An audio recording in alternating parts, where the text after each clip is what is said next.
Alors ce matin, à peu près comme tous les matins, quand je me lève, je lis le journal, j'étais en train de lire le soir, et puis je suis tombé sur une très belle photo d'Éric Corrèze, page 29, et il y avait un titre qui m'avait particulièrement intéressé: Bruxelles est une ville mondiale.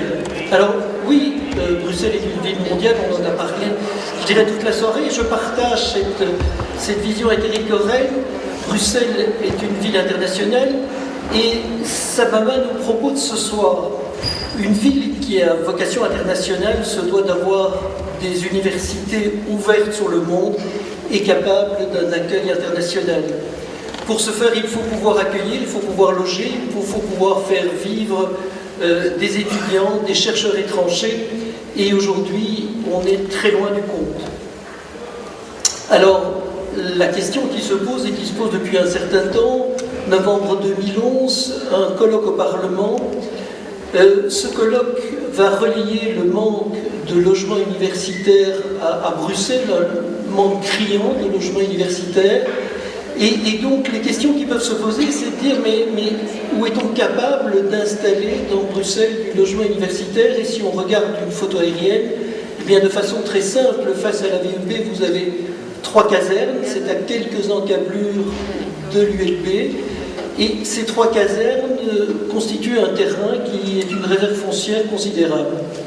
Alors, je dis toujours à mes étudiants que l'architecture est un rapport, que c'est un rapport entre un lieu et un programme. Généralement, à une période donnée, il s'est toujours passé quelque chose avant, il se passera toujours quelque chose après. Et ce rapport entre ce lieu et le programme, le lieu, c'est les casernes. On a une première caserne que vous connaissez sans doute, qui est le long du boulevard Général Jacques, croisement avec l'avenue de la Couronne.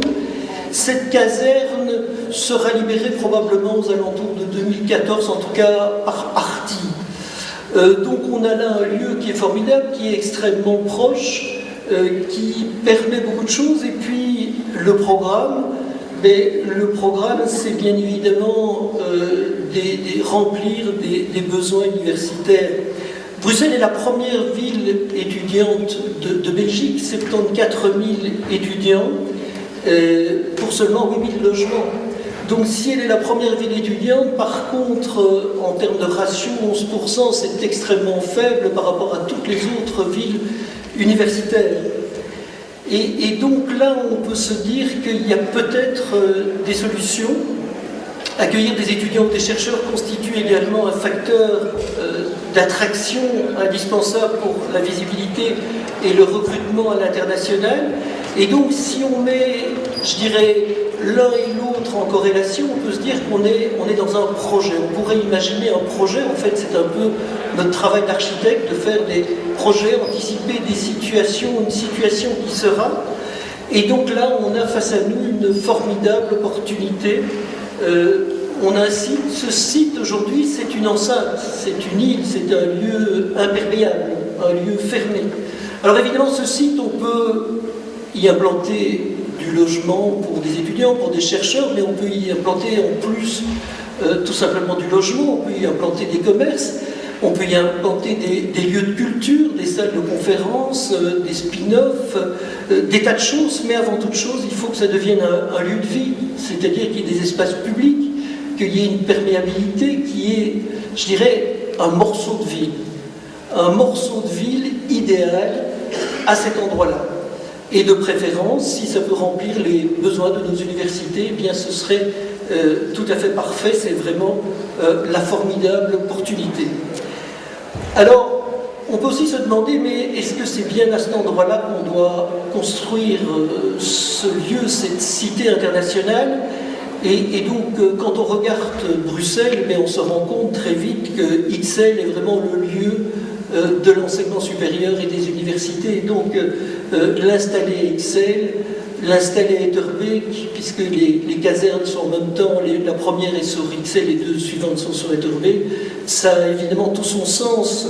Sur XL, il y a 21 000 étudiants. aujourd'hui, et donc on peut se dire que l'endroit est particulièrement bien choisi.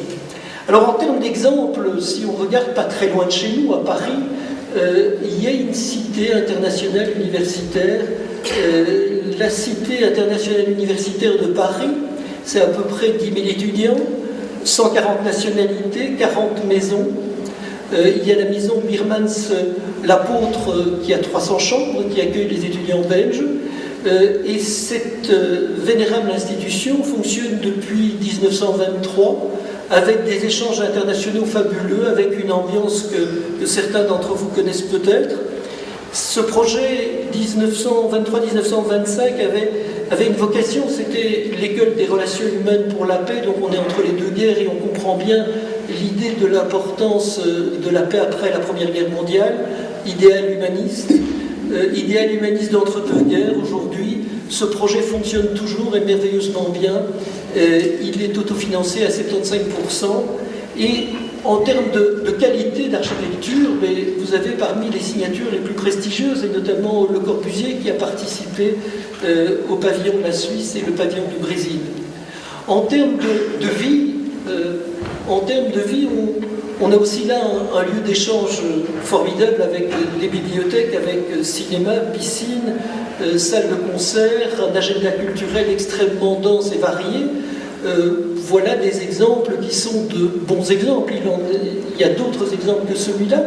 Mais pour revenir à nos casernes, là on a bien problème de financement, projet qui appartient au fédéral. On peut imaginer évidemment que la région participe et puis donc le projet pourrait être fait dans un partenariat public-privé. Alors ça permettrait aussi à nos universités de travailler de concert, de mettre toutes leurs ressources en commun avec des architectes, des ingénieurs, des sociologues, des historiens, enfin toutes les compétences que nos universités détiennent pour essayer de faire un projet. Projet sur ce lieu aujourd'hui dont on voit l'importance, mais un lieu qui, dans cette ville, se referme sur elle-même et qui pourrait complètement s'ouvrir. Et donc, cette rupture dans la ville pourrait devenir au contraire un morceau de vie dans la ville. Alors, depuis le mois de septembre, on fait travailler, je dis on, la VUB, l'ULB, faculté d'architecture, la faculté polytechnique, travaillent ensemble, les étudiants, 250 étudiants travaillent ensemble autour de projets et d'échanges interdisciplinaires. Les projets sont en cours. Vous verrez d'ici peu, il y aura des expositions, il y aura des choses qui seront publiées, avec parfois des typomorphologies extrêmement diverses et variées, des choses qui peuvent paraître expérimentales ou autres, mais donc on devra avoir quelques dizaines de projets sur la table, et ça pourrait être d'un intérêt majeur. Il y aura bien évidemment après ça d'autres réflexions et d'autres projets plus professionnels. Alors ce lieu, il a bien évidemment aussi son histoire. L'objectif n'est pas de le détruire complètement. Je crois que ça nécessite une réflexion profonde sur le patrimoine, de savoir quels sont les éléments qui méritent d'être conservés. Certains, comme le manège, ont encore un intérêt particulier. Je crois qu'il faut arriver à faire un tri entre ce qui est intéressant et qui peut être récupéré, puis ce qui l'est beaucoup moins et généralement d'une période plus tardive.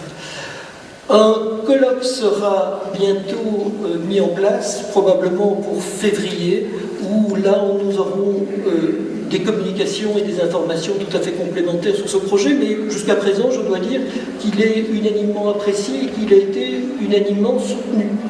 Donc 2014, la première caserne devrait être désertée, je dirais, et si Bruxelles est, comme le dit Éric Coren, une ville mondiale, je crois qu'il est nécessaire de pouvoir accueillir, échanger, mais aussi d'ouvrir sur le monde.